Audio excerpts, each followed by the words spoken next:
Fantastic. Hello, everybody. Welcome to session 2 of the London Roller Derby Referee School. Just a quick introduction to who we are. Again, there are probably some people who are joining us for the first time, maybe some people who joined a little bit late last time. So we'll just quickly recap who we are and why we're doing this. My name is Tem, or Feminist Killjoy.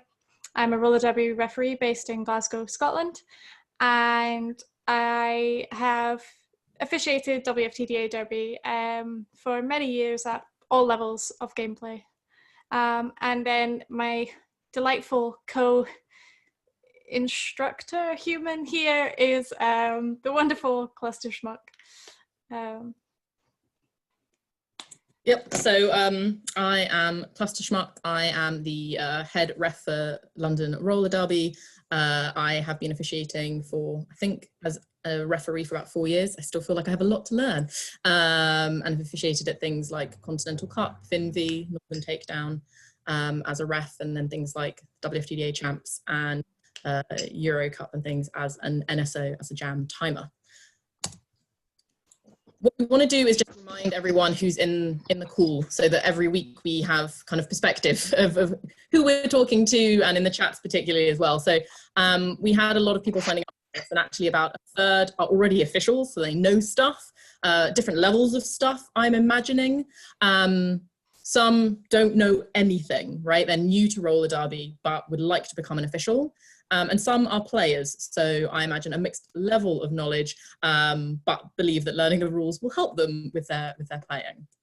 So we have people from over 31 different countries sign up. So once again, when we're talking, you know, I'm in particular talking from quite a European perspective, and even more specifically quite a London, UK perspective, although I have officiated elsewhere. But it's when we talk in the chat and when Tim and I are talking, that we remember that context. We've got some feedback from last week, and we'd like to start each session with a little bit of feedback to kind of understand kind of what's happening there. Facebook, we set up a Facebook group because a few people asked, so you can find that linked in the last London Roller Derby post. I think it's /LRD Ref School. We've also started using a new email server, so it might have gone into your junk, but you should have had an email from us that hopefully will not crash the LRD email system again. And then we also had some emails around Zoom chats, and some people messaged to say they loved it. It was really helpful how people would ask a question and people would answer themselves. And then other people said they found it quite overwhelming. So one thing I'll say is if you watch the video of this, you don't see the chat, but I'm going to hand over to Owen, who is one of London Roller Derby's assistant head ref, to explain a little bit about how you can hide the chat function if you are finding it overwhelming. Owen, please unmute yourself. Hi. Yep, unmuted. Yeah, we found out when we start screen sharing and we start the presentation, it'll go into full screen, so you might see the chat that's on top and obscuring your window. If you want to take part in the chat, you can exit full screen and it can be shown in just one window. So you've got everything side by side. If you wouldn't like to see the chat at all, we found it best to either leave it in full screen and you've got chat in its own window, and just move that off to the side of the window. Then you won't see any notifications popping up and won't see the chat window. If your chat is still sort of part of the window, there's a little arrow at the top left of the chat window that you can show a menu and choose pop out to pop it out into its own window, and then you can move that around and move that off screen out of the way, so you don't have to worry about it. Thank you very much, Ellen. Can I add something to that quickly? Just as well, one of the things that you can do is like change your view in terms of speaker view and so on, because some people were saying that the thing where people are speaking and people who aren't speaking, you can see their faces still takes up quite a lot of space. But just above where the video pops up, you can change it just to, the best option is show small active speaker video. And that will give you just the person who's talking and not a large amount of people covering the presentation. Yep. And then, so finally we have some people, that's London for you, I'm going to shut my door in a moment. We had some people asking questions around clarifying some of the language that we used. At one point I said skaters and I meant blockers, so we're going to go over that. But first, some people asked, how do you win a game? Because we did not mention it. I should also say, at the moment, I'm not rewatching the videos, so if we did say this and someone missed it, I apologize for the repetition. Winning a game, that is rule 1.5, in which it says the team with the most points at the end of the game wins. So it's whoever has the most points. There is something called an overtime jam, which we'll go into more in a few weeks when we talk more about kind of jammers and stuff. But that, if you're interested, is rule 1.5.1, because a sanctioned game of roller derby can't end in a draw. And then also, we want to go over a bit more about some of the practical things you do when you get a penalty. So a penalty is called by a referee blowing a whistle, saying the colour of the skater's team, their number, each digit, so 10 would be 1-0, and then the verbal cue and the hand signal for any particular penalty. That has to be the correct verbal cue. If the official gets it wrong for whichever reason, you are under no obligation. You don't need to leave the track until the official has done it in a proper way. Then the skater goes to the box and they will be told where to go by a particular skating official, an NSO. You're allowed up to 2 blockers from each team sitting down. And actually, if you look in the rules, the WFTDA has defined seating about your buttocks being on the chair. You have to sit down for 20 seconds of that penalty. And then you have to stand, and the NSO will tell you when to stand for the final 10 seconds. When you stand, you have to be visible to not only the skaters on the track, but also to the officials and to the audience. So that has to be a real kind of standing position. And then the NSO will let you leave. If you're looking at the clock and you feel like 30 seconds has gone by and you think the NSO may have gotten distracted, you are allowed to leave the box early. However, if you leave even a fraction of a second earlier than you're allowed to, you will then get another penalty. As soon as a blocker is standing up, chairs become available. So you can have 3 members of a team who are all blockers in the box at the same time, but only 2 of them are seating. And in terms of jammers, there are situations when you can have both jammers sitting into the box, but we'll go over more about the particular timings of that in a few weeks and all the different complicated scenarios. But that's also something that often the NSOs will be very well trained to understand better. When you're in the box, we've had a question about, can you remove any of your safety equipment? You are allowed to remove your mouth guard, but then you have to have it back in before you go back onto the track. Otherwise, that is a penalty. And what's the cue? So if you have 2 blockers, they're sitting down, a 3rd blocker has got a penalty, you go to the box and the NSO will ask you to go back to play. And at that point, you are in the queue for the penalty box and you become like any other blocker. But then at some point when someone stands, you will be asked to go back to the penalty box. I think that covers all of the questions that we were asked afterwards, and also clarifying that if I did say skaters, I was talking about blockers, how many blockers that you can have in the box. Great. So we're going to go a little bit more in depth this week into what a penalty actually is, and to kind of dig into the question of impact that we touched on lightly in the last session. So we said last time that a penalty is something that is issued to a participant for an illegal action that has an impact on gameplay. I asked that we maybe all kind of collectively reflect on what can be meant by impact in roller derby terms last time, and so we're going to dig into that a little bit more this time.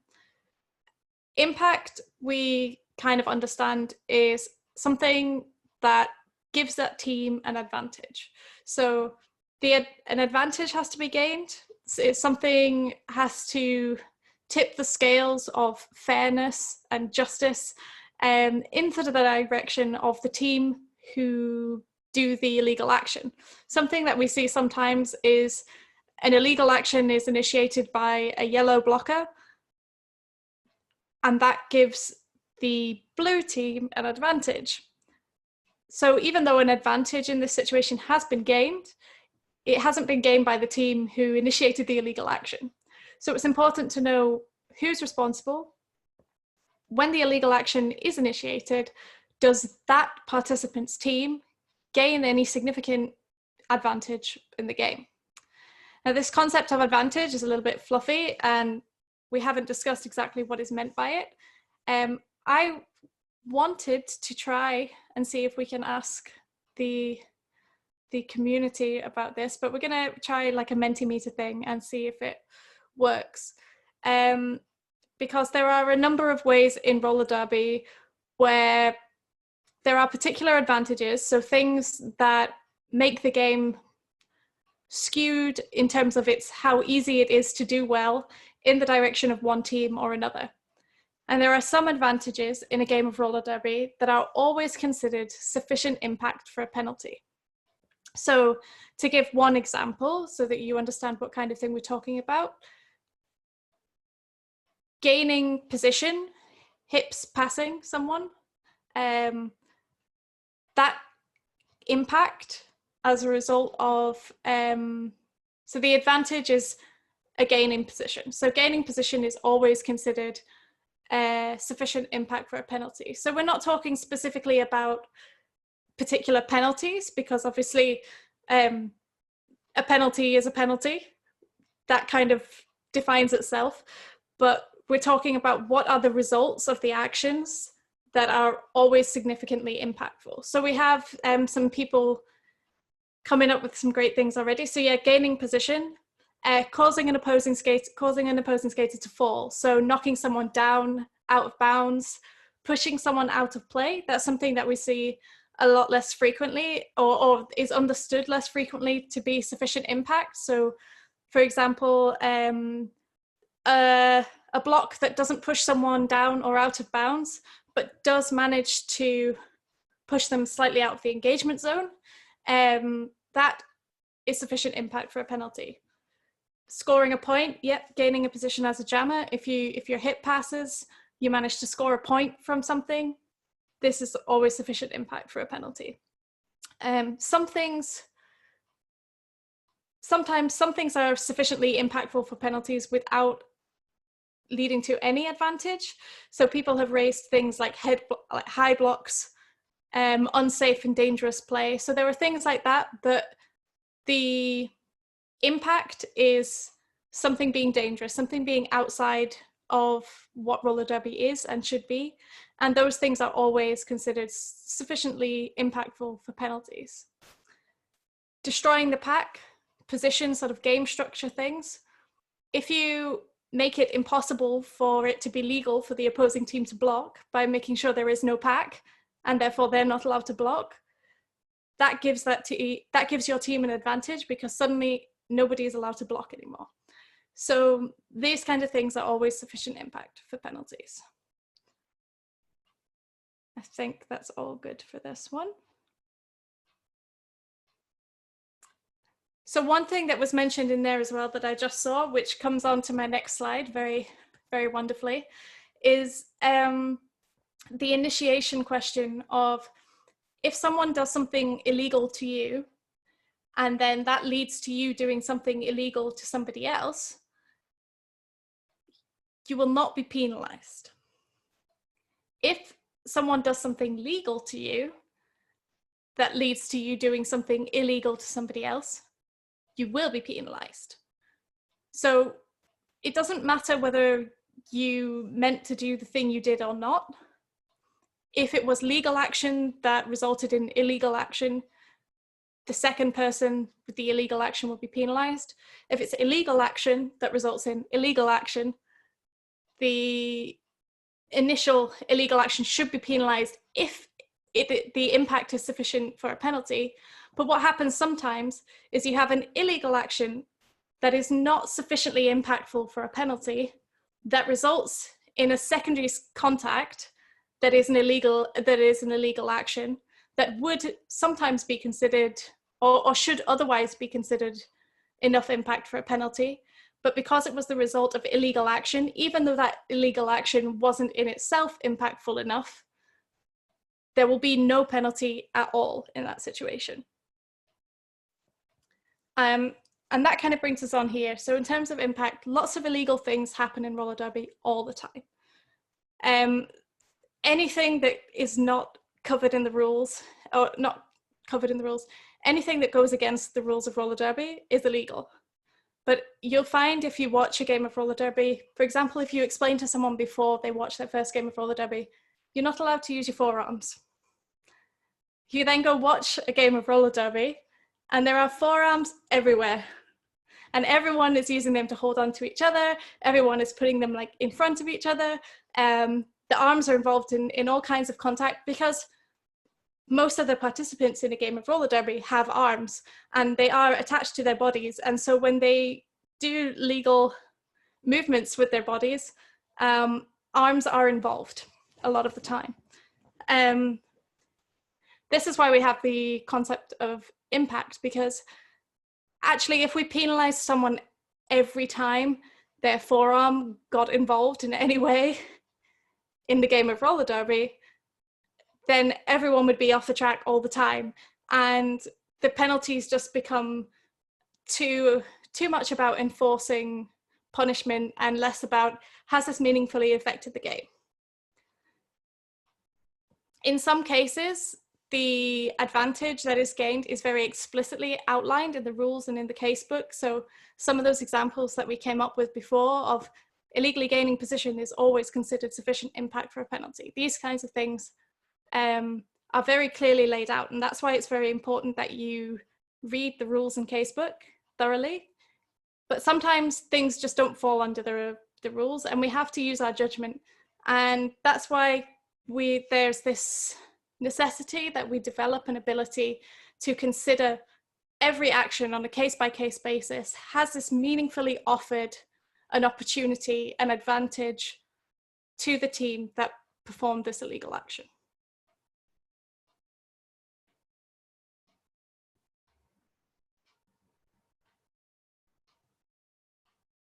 Is it back to me, Tem? Yeah. Okay, so we've had a few questions that I just want to go over, and actually it'd be interesting, Tem, to kind of hear your view on it as well. So one of the questions we've had is, what about equipment being missed or failed? And so the thing I actually want to talk about a little bit is what the rules say about protective gear. So the rules say that skaters must wear helmet, mouthguard, wrist guards, elbow pads, and knee pads, so long as they provide additional protection and the skater is physically able to wear them.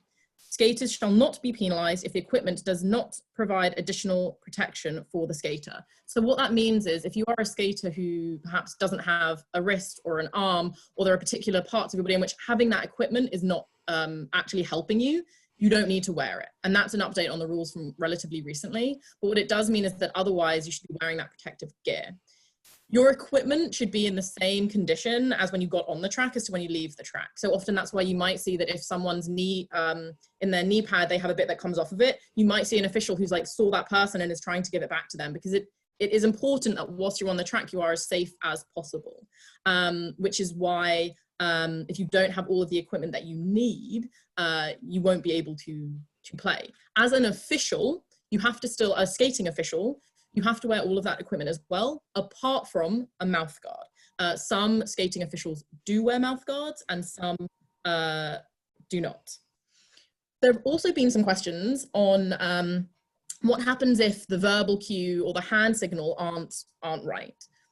My casual advice to you is, if you have heard the color and number and you're pointed at and you have eye signal, I wouldn't worry about whether the verbal cue or the hand signal are right to what you think you did. I would leave the track and go to the penalty box. However, as an official and a skating official, the thing to be aware of is that you're giving that hand signal and the verbal cue for many reasons. One is to the skater. The other is for the officials, who will be the NSOs, who will be writing down the penalty, and for the audience and for the announcers. So if you feel like you've done the wrong verbal cue or hand signal, I would definitely try and correct yourself. And in between jams, I would then, if you need to, go to the skater if it feels appropriate, but also definitely go to the NSOs, the non-skating officials in the middle, and let them know that actually, oh, I said this, or I pointed to here, but this is what it actually was, because the skaters might look at that at the end as well. Tem, do you have anything to add on either of those questions? Yes, I do have a couple of things. So In terms of the verbal cues and hand signals being appropriate, the main thing for me is that, yes, if something is wrong as a skater, the skater is under no obligation to leave the track. However, if as an official you don't know that you did something wrong, then you might proceed to give an insubordination penalty to the skater. You should be as open and honest as possible to saying, no, that penalty doesn't count anymore because it has been pointed out to me that I used the wrong verbal cue or I said the wrong number. In terms of what you were saying about holding up hand signals for NSOs and the audience and so on, this is also really important if you communicate a penalty in between jams or perhaps an additional penalty to someone in the penalty box. So what can happen a lot, and in the codes and cues document, there's a very specific point, and it comes under the expulsion hand signal thing, but it's true for all penalty signals, that you don't need to use the official full hand signal verbal cue if you're talking one-on-one with a skater, not in the middle of a jam.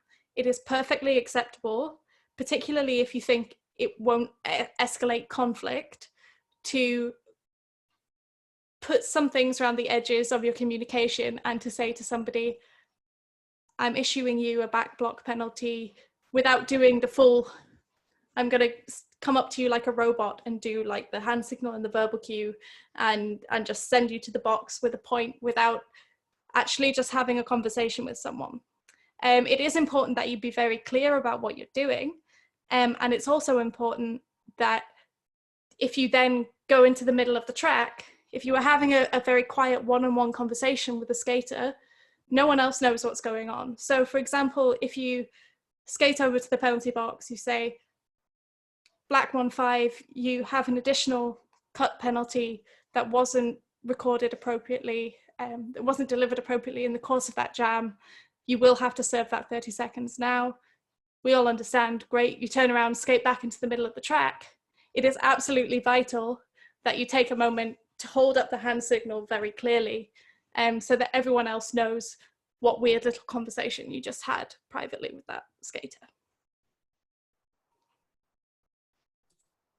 Excellent. So we're going to go on now and we're going to talk a bit more in depth about all the different target zones and blocking zones, which we kind of briefly mentioned. The other thing to say is that we're going to send out a link to the slide and the actual WFTDA document that this quick reference guide is in, because it is really helpful. I keep it on my phone, right? You'll have that moment where you'll just kind of blank and you'll be like, what's going on? But to explain what we're looking at before we do move on is in the rules, if you haven't looked at them yet, they're all in different sections. 4.1.1 is the impact to an illegal target zone. You've then got the verbal cue, which is, this is kind of the most basic version of the verbal cue. There are different amounts of information that you can give. When it says code, so you'll see it says B or A or L, that's the code that the non-skating officials will be using to record the penalties so that afterwards skaters can understand kind of where their penalties have been. And then the hand signal is obviously a picture of the hand signal, and we'll be doing them a bit more in movement. We've also been thinking about how to best portray talking about penalties. We are going to potentially be linking to videos in the Facebook group and in the email we'll send out. But for now, we've decided not to use videos for kind of two main reasons. One, we don't know whether we have the rights to show any of the videos, and we're going to be looking into that. But also two, because there are so many things that when watching a video can be really challenging. Number one, the cameras are never, ever set up in a way that is the same view as the official watching it. And at that point, it then means that the ability to say exactly what happened can be more challenging. And it creates a situation where you watch and you either judge yourself for not being able to see what that official has seen, but also you end up judging the official for either making a call or not making a call when you weren't there in that moment with all the other information going on, which can actually make it less helpful. Also, a lot of the videos that are online are quite high-level roller derby. And at that point, high-level roller derby, the infractions, the things that cause penalties are often more subtle and harder to see. But we do encourage watching roller derby to be able to get into the flow of it, to be able to start conversations from there. So we're going to try a different way of showing the penalties this week, and we'll see how it goes in. So the first thing we're going to talk about when we comes to target zones, which if you remember from last week, is back block. So not being able to back block into someone's back and their spine, including down to their butt and back of their thighs. It's also from the head to the collarbone and then below mid thigh. And we're going to go through each one individually. So back blocks. As you can see, the hand signal for back block, I'm going to see if I can see myself so I can actually make sure you can see it. The hand signal for back block is this. So if I stand sideways and just, it's that, okay? And it's that kind of movement into showing that someone has gone into someone's back. As we were talking about earlier, the spectrum actually when it comes to back blocks of impact has changed because it was actually beginning to be understood that some people could take a hard hit to their back and not move at all, right? You'd see them being really stationary, really solid, but as an official, you'd feel as though that was an uncontrolled hit. It hit their spine, but there was nothing in the rules at the time that actually enabled you to make a call because it was technically legal. They'd not gained anything. So for back block, generally you would end up seeing some form of movement, someone gaining advantage in some way in order to call it, but actually also any form of hard hit into someone's spine, into their back, kind of between the shoulders and down to kind of, yeah, their butt. You can end up calling a back block for that as well, even if it's not obvious what any advantage may be, because actually as an official as well, safety is still something that's really, really important. We're going to go into a scenario. The scenarios we've chosen are from the rule book and we haven't changed the formatting. So they're quite wordy. And we're going to try and explain them as best we can. For some of them, we've got pictures, and for some of them, we're using a take on the Vienna Roller Derby Your Dumb site. So scenario, red pivot and 2 red blockers form a 3-person wall. White blocker initiates a block to the back of red pivot with a legal blocking zone. Red pivot does not fall, but is pushed out of the center of the wall. White jammer is able to pass the other 2 red blockers at the hips. So what we're gonna see if we can do now is go on to this site to try and explain what we were just talking about. So here you've got, once again, you've got the track, you've got, oh, the jam ref is in the wrong place. You've got the white team and the red team, and just to remind myself of the scenario, you have got red pivot and 2 red blockers from the 3 wall. So this is the 3 wall, okay? It's a wall of 3 blockers, and you can imagine they're all kind of making sure that they are staying in position. White blocker initiates a block. So this is a blocker. Remember, we've got the jammer who's got the star on their helmet, the pivot with the line. You've got the white blocker who kind of comes in here. And actually this, all it says is that they initiate a block to the back with a legal blocking zone. Red pivot does not fall, right? So you're not seeing anyone fall, but you're seeing that there's like some instability here, which then enables the jammer to go through, right? Before they're able to get back into position. So at this point, the jammer has potentially got 2 or 3 points. And even though the jammer themselves didn't back block, because there was a back block here, and the advantage to the team was the jammer was able to get through. My question to you, when talking about this scenario, before I've actually kind of given it away, which we'll learn for next time, is whether or not you feel, based on that, if we go to, that was a penalty. And you should, let me know if you don't see it, you should see a poll coming up right now. Let me know if it's not there, please. You can move that out the way as well if you're trying to read the read and then also go there. So what do you think? There's a penalty, no penalty, what do you think? I'll let a few more of you answer. Oh, we've got someone with an other. Interesting.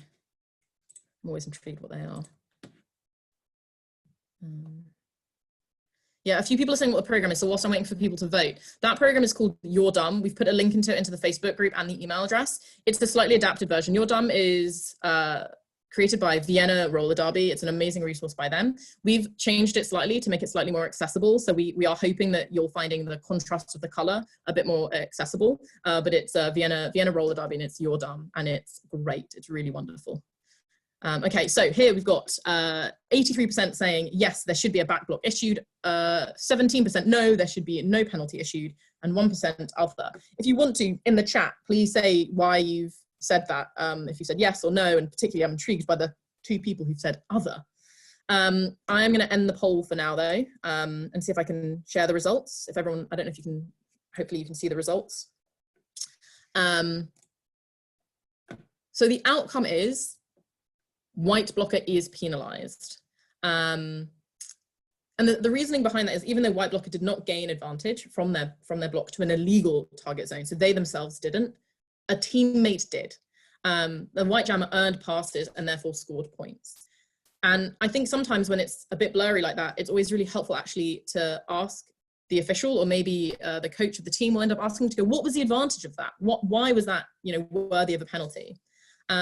Keep in mind, if white blocker had fully moved through the wall and continued on, that would also justify a penalty for gain position, even though they were not scoring points, right? So at that point, it's really about thinking about the bigger picture, and it's about thinking what happened there. And so that can also actually, as an official, be complicated, because you're looking at something and you're thinking, oh, it didn't gain advantage, and suddenly you see a back block, right? And you think, but why was that a back block? And that's why it's also really important to be communicating with your other officials to go, oh, I didn't see that that was the reason the jammer got through. And having that level of communication can be really important just for your own kind of understanding of actually what is happening during that game. Okay, so we're having some questions around the difference between a blocking zone and the target zone. So when we're talking about, let's go back to the picture. I'm gonna stop sharing the results for that. When we're talking about, let's see if they go backwards. Yeah, target zones. These are areas that the things in pink are the areas that you are allowed to make contact with on an opposing blocker. So you're able there, you can see from kind of the collarbone down to just above kind of the mid-thigh and their forearm. So you're allowed to go into the chest of another skater, and it goes around to kind of the side of their body as well and the back of their arms. But otherwise, you're not allowed to target someone's spine. You're not allowed to target you know, kind of their knees and their feet, anything kind of below mid-thigh. The thing I would say is that this is only real target zones on opposing teammates. According to the rules, you can basically do nearly anything that, you know, as long as it once again feels kind of, you know, reasonable and an official isn't just worried about your skating, your safety, to your own team. In fact, in an old rule set, one of my favorite things is that it said you could basically do anything apart from dog piles, like you couldn't kind of jump on top of each other, which I always really enjoyed, but that is a much older rule set. So this is particularly talking about the opposing teammates. And then when we talk about you're seeing things you shouldn't be seeing. Have I missed it already? No. Spoilers. Blocking zones. And when we're talking about blocking zones, we're talking about areas that you are allowed to use on your own body to initiate that hit. So you are allowed to use the entire of the front of your body, the back of your body, anything from kind of above your elbow and up, so the upper bit of your arm, in order to initiate that block. And that is also when we think about what Tem was saying earlier, you can initiate a block with your back, right? So at that point, the official is making the call of, did someone hit into your back, or did you initiate with your back? And that's where that idea of initiation becomes really important. Dahlia, can you put up the actual casebook scenario for this one again? Because I think some of the confusion comes from the wording of white blocker initiates a block to the back of red pivot with a legal blocking zone. So the point is there's a legal blocking zone. It is legal for the white blocker to use their shoulder to hit the illegal target zone of the back. Now, the other thing, and there's been a question that's come up in the chat about this, and I think it's really important to note, is that this is an illegal action. And we spoke a little bit about that before. These things happen all the time. Sometimes they're penalized, sometimes they're not. So if we see this illegal action of contact into an illegal target zone, which is always illegal, but it's just not always a penalty. If you see something illegal happen, you're then looking for the impact of that illegal action. So after you've seen the shoulder hit the back, and you know that this is now an illegal action that's happened, you're looking for something as a result of that action that has impact on gameplay. In the situation here, what is actually interesting is even if the blocker who is blocked in the back is never passed by the jammer, so the blocker who is blocked in the back is pushed forward, and the jammer who wasn't involved in the contact, who didn't hit anyone in the back, and if they just pass the two other blockers in the wall and never pass the blocker who was back blocked, a back block penalty should still be issued to the pivot, because the impact is the jammer scored points on the other blockers. So the illegal action of the blocker being hit in the back results in the impact of the jammer, not related to that action, gaining position on two teammates who were also not involved in that action. But because they were hit in the back, they were pushed out of that wall, and the space was there for the jammer to come in, earn some points, and therefore there is an advantage and an impact on gameplay. Okay, we are going to move to the next scenario, but we will be collecting all the questions that you are writing and responding to them. Tam. Great. We're now going to talk a little bit about high blocks. So we'll look into this scenario, hopefully, that will come up. Should I do the hand signal? The hand signal for high block is this. Also interesting, the penalty code for high block is an A, which I have decided, and I don't know if it's true or not because I wasn't around when these things got determined, but I feel like it's like ace is high in poker or whatever. But that's how I remember it. Anyway, ace is high, high block. So scenario C4.1.1D. Red blocker initiates a chest-to-chest block against white blocker. The force of the impact causes secondary contact of red blocker's upper arm to white blocker's neck. White blocker's head jerks back, but they do not fall off balance or go down. So we have some pictures to try and illustrate this a little bit more. My good friends Gwen Stacy and T'Challa are here to show us what this kind of block looks like. So Spider-Gwen initiates a chest-to-chest block on Black Panther. So the contact starts with the chest, is initiated with the chest to the chest of the opposing blocker. Then that action progresses and the upper arm of the blocker who initiated makes contact with the head of the opposing blocker, and the head jerks back quickly, and that is the only impact. Let's do a poll on this one. Hopefully we can do a poll. Yeah.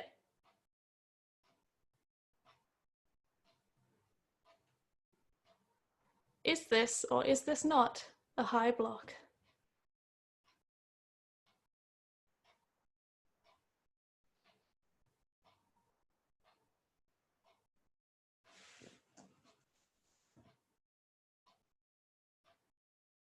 We're running out of time a little bit, so I'm just going to go on to the answer right now.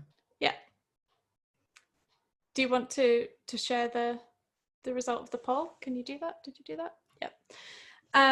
Okay, so the result of this, red blocker is penalized. So the rationale for that is, even though the chest-to-chest block is a legal target zone, a legal blocking zone, and there was no positional advantage, no one went down, no one went out of bounds, the arm causing the head to jerk back is clearly forceful contact, and any forceful contact to the head or neck should always result in the penalty. It's an illegal target zone and it's forceful. And this is what we were talking about with back blocks as well, is that these are very important parts of the body. And the advantage is you are hurting someone. It is not okay to hit someone in the head or in the back. So that's why it doesn't really matter how it affects the game. It's unsafe to forcefully make contact with anyone's head or neck or spine.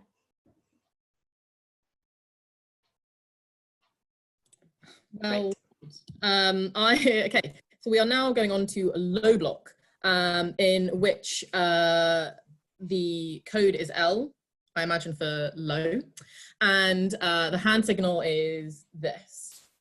So it's a signal like that. So the scenario, white blocker, falling as a result of contact with red blocker, falls small by tucking their arms and legs close into their body. Red jammer, skating close behind, trips over white blocker and falls. Tem, are there videos, are there pictures for this bit? I haven't checked. I don't want to give away the answer. Yeah, there are. Okay, so falling small is, I would say even more so, you know, it's really about making sure that your arms are tucked in, your legs are really as underneath you as possible, so that it's not really possible for anyone to kind of trip over your skate as such. So that's falling small, I imagine. Then this is a scenario. So they fall small, they fall over. And so the question that we're going to put the poll onto at the moment is, once again, is this a low block penalty?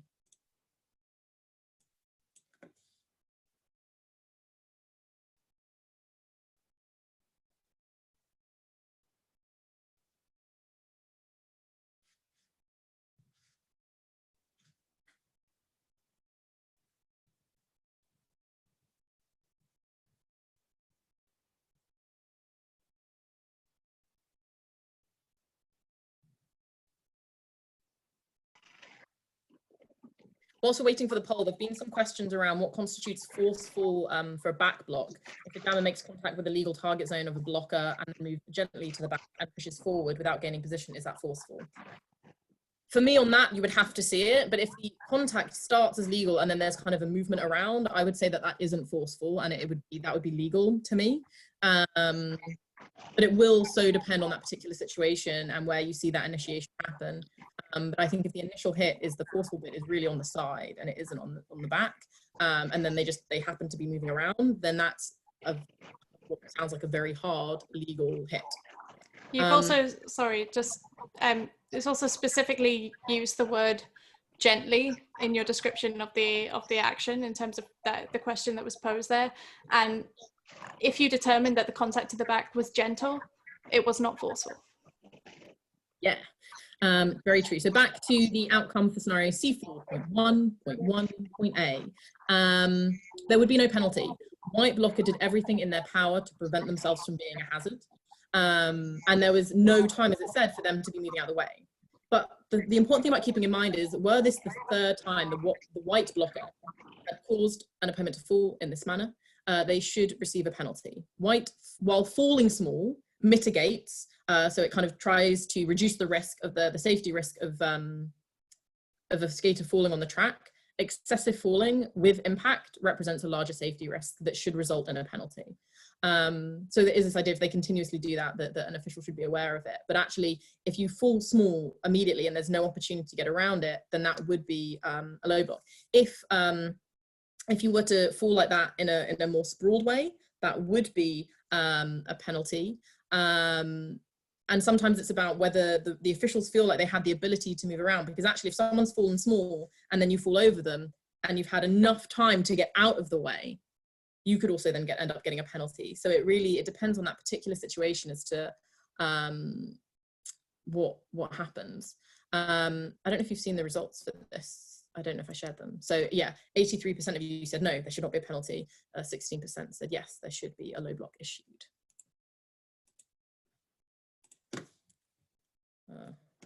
Oh, sorry, my computer is crashing. Blocking zones. Oh, this is the sprawling. Sorry, this is what I was like, what is this? It's because that is showing them not falling small, they're sprawling and someone falling over, which would result in a low block. Blocking zones. 10. Hello, yes, blocking zones. We're going to quickly talk about, so now this is the distinction obviously between a high block and a head block. You block to the head is a high block, and with the head is a head block. And that's the same with low block and leg block. Blocking to the legs is a low block, and blocking with the legs is a leg block. So this is blocking with the head. So the scenario for this one. As white jammer advances, red blocker is knocked off balance and into white jammer's path, bending over and positionally placing their head in front of white jammer. White jammer comes to a complete stop to avoid contact with red blocker's head. We have our lovely superhero friends are going to demonstrate this one for us as well. Oh, coming up fast. Oh, my head's in the way. Screech. That was a breaking sound. It was good. It's good. Let me do this, Dahlia. Okay. Go on. So the question here is there a penalty to be assessed?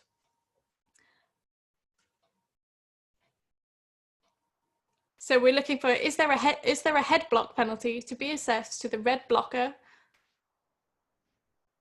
And white jammer has come to a complete stop.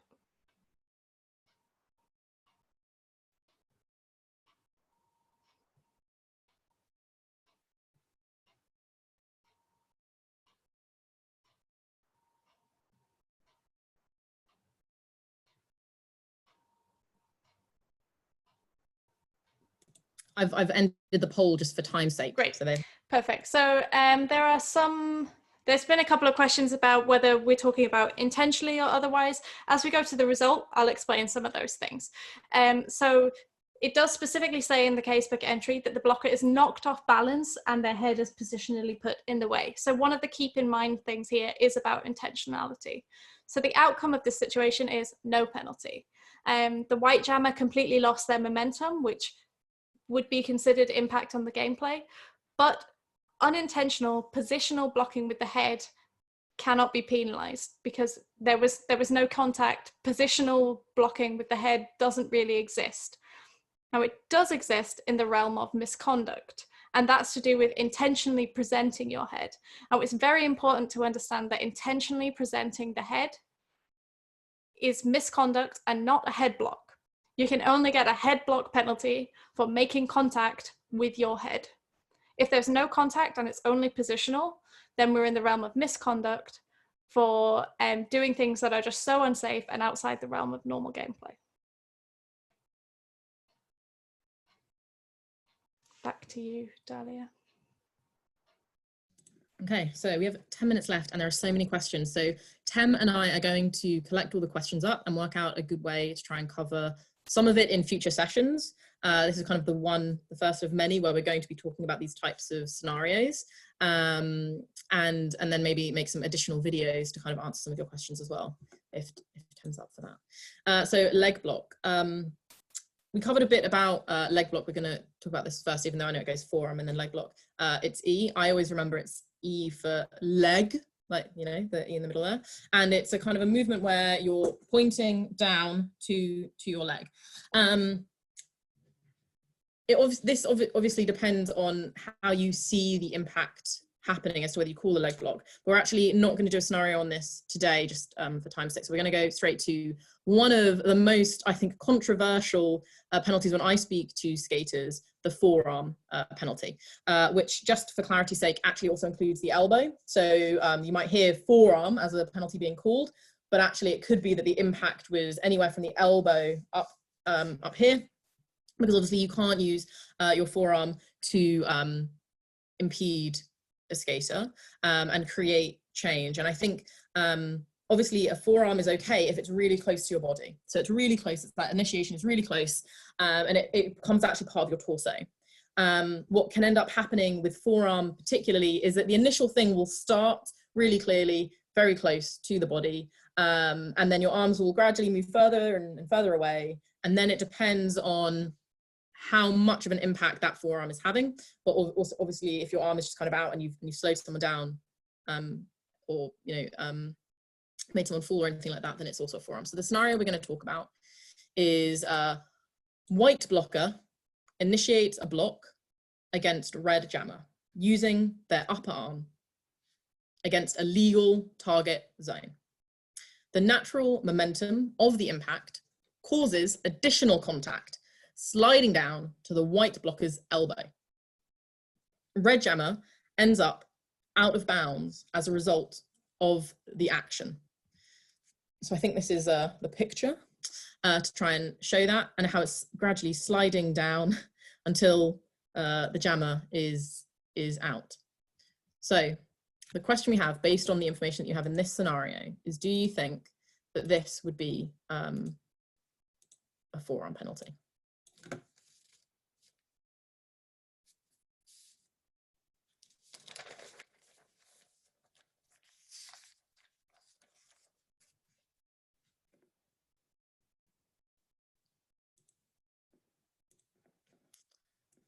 So it's basically, it's very close at the moment. And the result on that description is that there is no penalty. White blocker used their upper arm to initiate the block. Red jammer's loss of position was a result of a block from a legal blocking zone and not the additional contact that resulted from the momentum of the impact. Both examples are legal play. Many legal blocks include incidental or meaningless contact using an illegal blocking zone or to an illegal target zone. If the illegal contact does not have further impact, no penalty should be assessed. So what this is saying is that there can still be actions that aren't legal. However, they are not worthy of a penalty. And that's really where it just takes time to be able to be really clear on where you feel that initial impact happened. And it's why actually, someone once described officiating as watching kind of lots of snakes in a basket and trying to differentiate between all the different snakes. And actually, I think it takes time for your brain to be able to really understand, what are you seeing? Where are you seeing it? How is that working? That'll come up a lot more when we start talking about pack definition, and actually how you have to train yourself to really be confident about, where is that initial contact happening? How is it happening? And what do you feel any other action and consequence really was? And that's where it can take a lot of time to train, but also using other officials for their understanding of what they've seen and understanding where that kind of metric is. Yeah. Oh, Tam.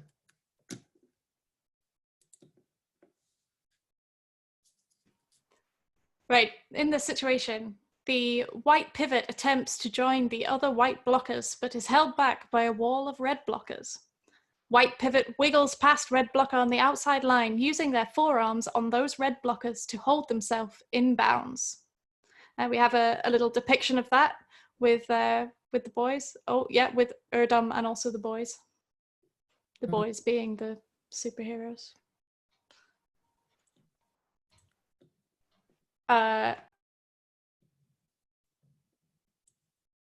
So we've got this happening here, and they're going. Yeah, so the jammer's just going on the outside there. I thought I was muted, so when I was talking, it didn't make any sense. So I'm not muted. So yeah, basically, this is just to depict. You can't see the forearm, obviously, but to make it a bit more visual, so you can see the setup. You've got the white blockers here, you've got the red blockers here, and you've got this pivot trying to get around. And just in order to do that, they've got to really, really get around to get to here. So that's just to show you a bit. But then, as Tem said, the picture will show the actual forearm that we're looking for. So in this example, you can see it's a very small space on the outside line, and the blocker there is off balance. Sorry, jammer. I don't know if it's a blocker or a jammer. I don't remember. Sorry. But using their forearm to hold on to that wall and wriggle past on the outside line. So the question here, does this warrant a forearm penalty? Yes or no? It says head block issued on the poll, but it is forearm. Just don't worry, we're not tricking you. If you answer yes, we don't think you think it's a head block. Okay. Yeah, to be very clear, the skater passed the opposing blockers, holding onto them on the outside. Most of you were absolutely correct. The white pivot is penalized. The white pivot gains superior position to red blocker by using their forearms to remain in bounds during an action that would have otherwise taken them out of bounds. So they were off balance. They didn't have space to go around without holding on to the blockers. Now, the keep in mind here is really important because it's something that people get tripped up on all the time. The fact that white pivot's forearms were used to keep them in bounds is not why this warrants a penalty. It's that maintaining that inbound status resulted in a gain of position. They passed the opposing skaters, and that makes it penalty worthy. If all that had happened is they didn't go out of bounds, they're holding on and they just don't go out of bounds, there's no meaningful slowing or changing momentum of any opponent, no one goes down, no one goes out of bounds, and no one gains position. Just holding on to an opponent off balance, even if you're like Black Panther there, completely leant right back, and the only thing keeping you in bounds is holding on to an opponent, that is not in itself enough to be a forearm penalty. So let's stop sharing the result.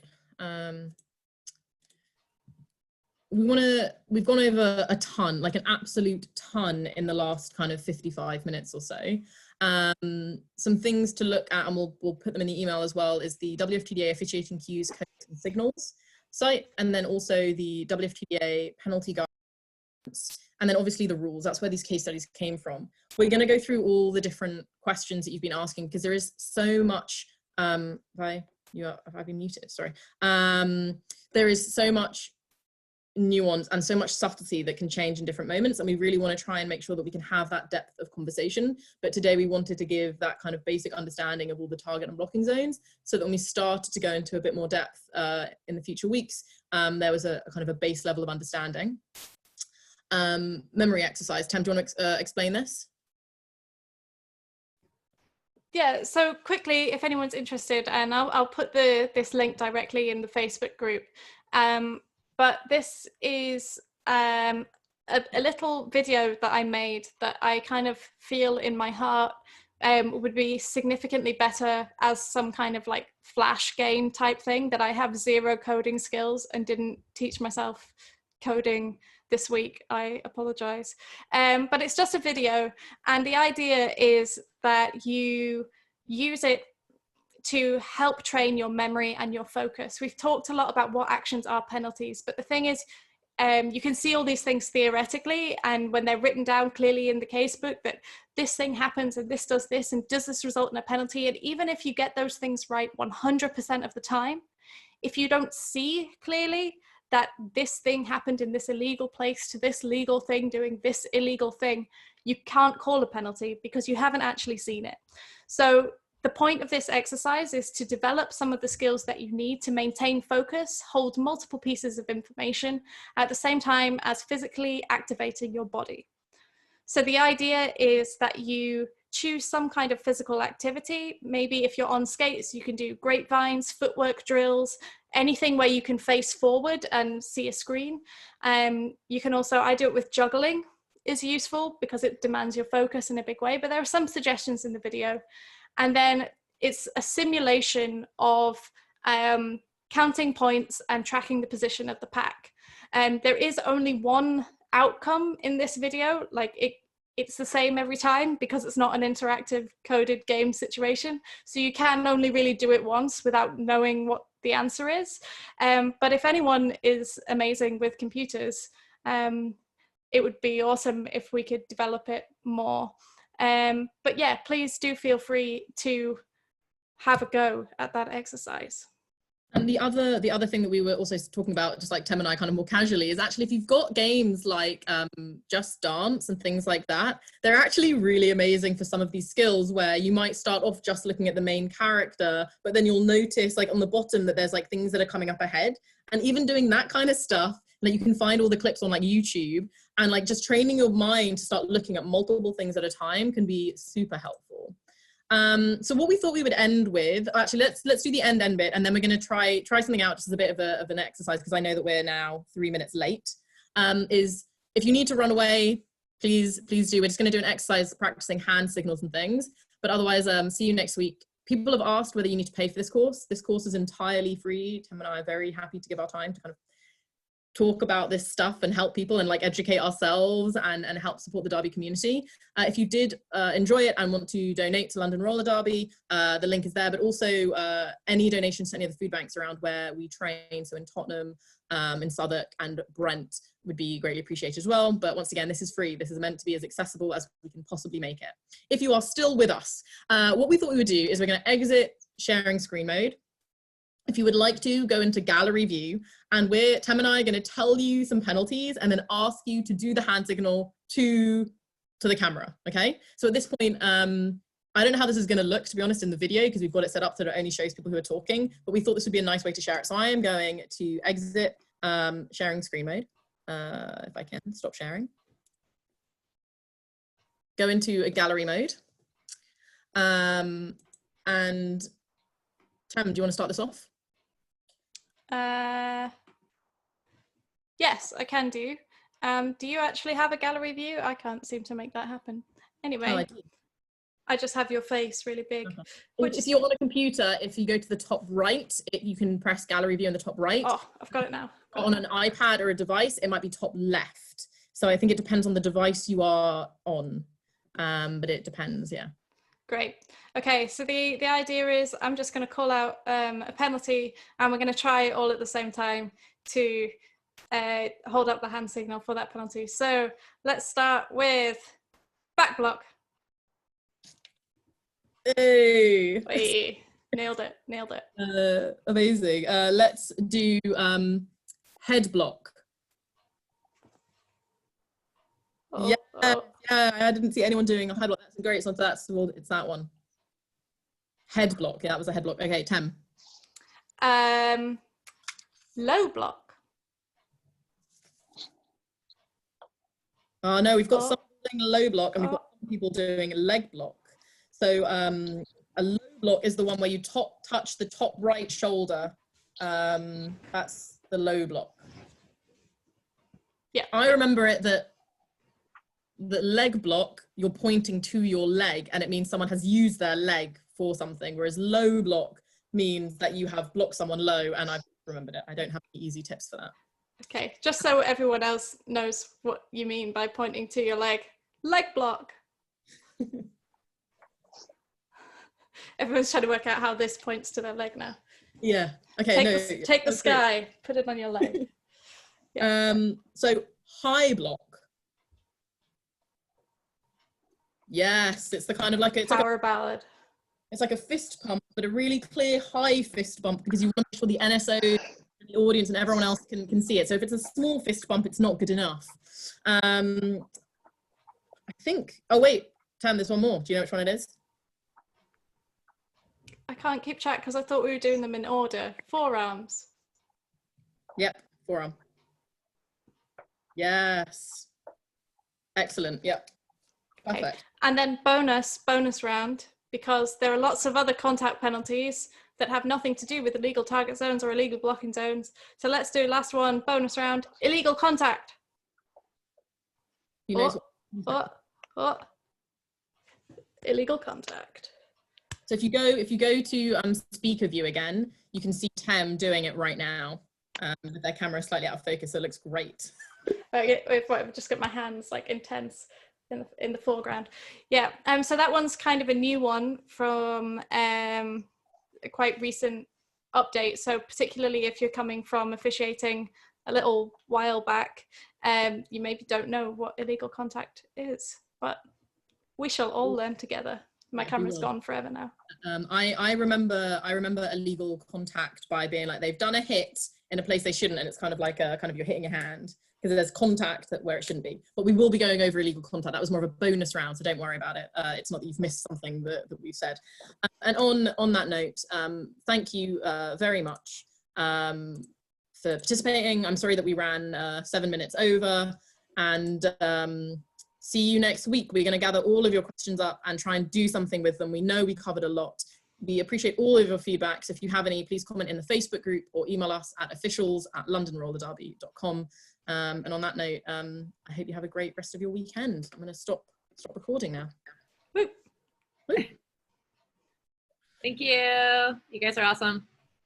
Thank you. Thank you.